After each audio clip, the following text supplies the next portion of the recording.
US Vice President Kamala Harris has certified Donald Trump's election win.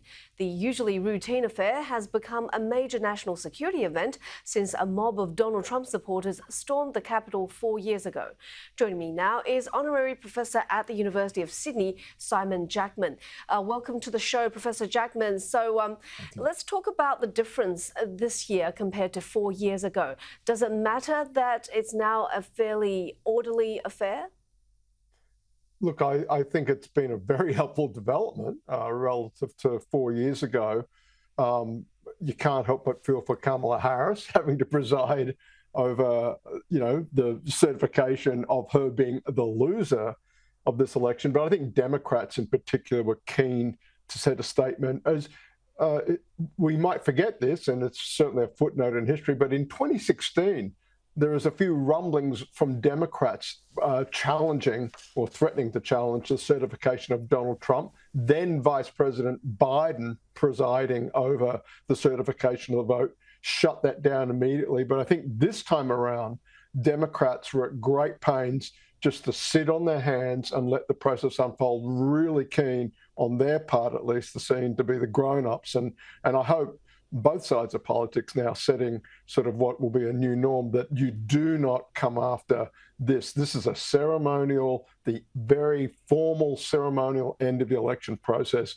Don't muck around with this a la January 6th 4 years ago. I hope that's the new norm from here on in. Haven't there also been legislative changes to clarify the election result to prevent such protests happening in the future? Yeah, that's right. So the Electoral Count Act was amended in the wake of January 6th 4 years ago. And that certainly sort of set in place limits to what can happen, and really sort of helping to underscore the fact that this is not much more than a ceremony presiding over the counts from the states. That said, it's always in the power of another Congress to undo legislation passed by a former Congress.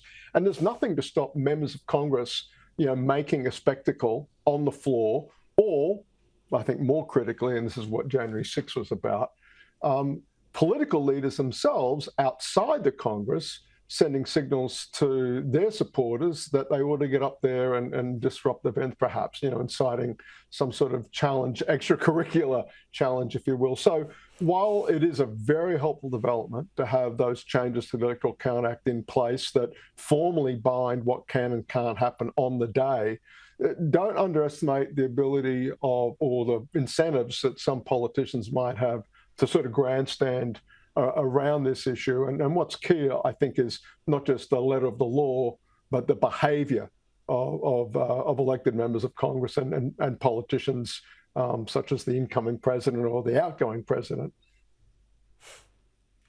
Can we expect a fairly calm and orderly, but also colourful inauguration for Donald Trump? Yeah, I think you nailed it. I think certainly colourful. We'll see what shape that takes, and indeed, what tone it might portend about the content of the substantive content of the administration. Look, he gets sworn in sort of early afternoon. What he does in those first couple of hours, I think, will be enormous. For instance, getting back to January 6th, will he issue pardons for the January 6th insurrectionists, some of whom are serving jail time right now? What will he do in those opening hours with a flourish before we get to the balls and the parties that happen that evening in Washington, and a big part of the Washington calendar? I'm way more interested in the substantive content of that first flurry of executive orders and pardons, or whatever that might be on offer in that first couple of hours. Remember, Donald Trump said he wants to be a dictator, but just for a day. We'll see how much of that comes to bear in those opening hours of Donald Trump's second presidency. Donald Trump can be inconsistent when it comes to some policies, but when it comes to trade tariffs, he has been protectionist for years. What are some of the wild things that we can expect for him to go back on, for example? Look, again, the bark and bite. Tariffs were one where certainly Australia managed to avoid some of the worst of it last time. We'll see how that comes, if we can do the same this time. Already, some people are saying Justin Trudeau's prime ministership in Canada is a casualty, in anticipation. I think that's a bit of an overread of Trudeau's political fate. I think the die was cast there before Trump was elected president.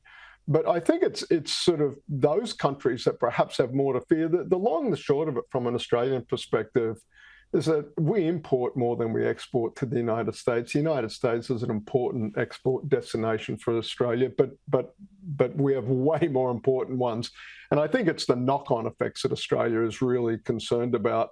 China's already in a property market slowdown. It's a huge drain on the pace of Chinese growth. That has a direct effect on Australia. A second order effect would be if US tariffs on China further slow down the Chinese economy. And that's the effect, I think, if you're an Australian policymaker, you're more concerned about those second order effects versus the direct effects. So there's really not a lot of hurt for us, and we're well, threat to us at least in that.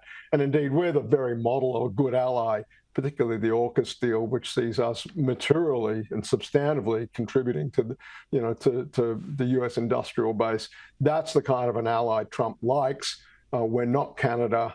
We're not one of the NATO allies, but our biggest exposure lies in those second order trade effects that might come our way through tariffs on China.